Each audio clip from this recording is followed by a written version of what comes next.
Bonjour et bienvenue sur la Malle TV. Aujourd'hui, on va vous faire découvrir Obscurio, donc le jeu de chez Libellude, donc magnifiquement illustré. On peut voir par exemple dans ce livret. Donc c'est ceux qui ont fait Mysterium, Dixit, One-Key, Shadow Amsterdam. Donc voilà, on retrouve ce côté un peu épuré, voilà, qui est plutôt pas mal, avec de magnifiques personnages et autres matos. Donc voilà, on part avec les jetons en carton, bien évidemment. Hein. Voilà, ils sont toujours très sympas. Ah ouais, donc là on a là une piste. Donc ça c'est le cœur du jeu en fait, c'est la bibliothèque. Là où les joueurs en fait vont devoir s'échapper pour essayer de parcourir en fait, enfin d'essayer de sortir plutôt du lieu. Là, je découvre en même temps. Hein. Donc le grimoire, oui voilà, en fait on va mettre les cartes dedans. Je mets là-dedans mais ça sert à rien, c'est juste pour vous montrer la taille de la carte. Voilà, tac, voilà, il y a différents types de ronds.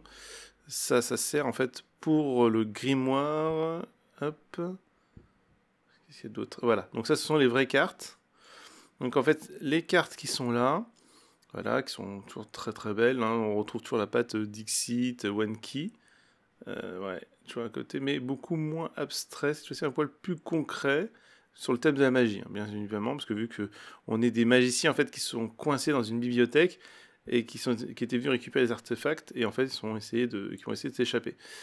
Donc voilà, le sablier parce qu'en fait c'est une sorte d'escape game, il faut essayer de sortir du truc. Les jetons, donc ils sont vraiment très denses, presque des mini jetons de poker, donc ils sont très sympas.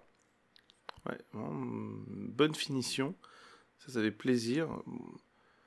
Surtout que c'est très important parce que c'est pour le vote du jeu. Voilà. On a quoi d'autre? Oui, bon, le sachet. C'est là où on va mettre les pièges. Oui, parce qu'en fait, au début du tour, il faut tirer des pièges pour savoir où c'est. Ah oui, alors ça, c'est très important. C'est des aimants. En fait, ça va aller sur le... alors, c'est pas le grimoire. Ah, si, c'est peut-être le grimoire. Je sais plus le nom exact. Ouais. Non, ça va pas là-dessus. Ça marche sur les jetons, mais... non, ça sert pas pour les jetons.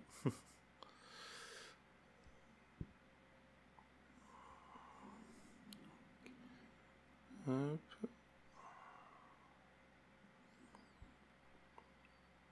Donc là, les cartes.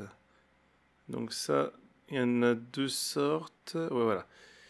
Il y a ça, c'est les personnages. Donc c'est pour rappeler en fait qui est qui. Et aussi parce qu'il y aura des jetons qu'on va mettre dessus. Ce sont les jetons en fait c'est une sorte d'indicateur. En fait, c'est quand les joueurs se trompent, on met des jetons dessus pour montrer le nombre de fois qu'ils se trompent.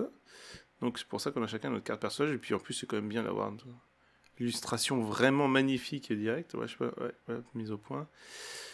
Et normalement, il doit y avoir aussi les cartes rôles. Voilà, je vous montrerai après. Voilà, et ici, donc c'est... ah oui. Donc ça, il est épais et c'est lui qui est aimanté en fait. Il est très très dense. En fait, on peut mettre voilà, les fameux aimants qu'on avait trouvés tout à l'heure dessus. Donc en fait, on va mettre les cartes. Voilà, en fait, on va mettre les aimants. Et en fait, c'est pour pointer un élément de la carte. Et ça, voilà, ça sera des fois par-dessus pour pouvoir... parce qu'en fait, il y a des pièges qui vont vous dire, vous mettez des disques blancs ou rouges, et ça va en fait donner des difficultés de l'interprétation de la carte. En fait, voilà. Ça, c'est ce qu'on donne, en fait, les joueurs, en fait, on leur donne, on leur recouvre, voilà. Donc ça enlève les lumières, et du coup, ça peut être plus compliqué pour faire deviner la tuile de sortie. Donc c'est hyper important, ça rend vraiment... le jeu plus difficile, surtout si vous êtes dans une pièce très mal éclairée, ce qui est encore pire. Voilà. Vraiment très très beau. Toujours chez Libellude, avec un thermoformage plutôt pas mal, assez solide, comme d'habitude à chaque fois chez eux. Voilà, vraiment un jeu magnifique. Donc n'hésitez pas à venir l'essayer si vous pouvez. Et puis on vous dit à bientôt sur Malle TV. N'oubliez pas de vous abonner, de vous inscrire sur nos différents réseaux sociaux. On vous dit à bientôt sur la Malle TV.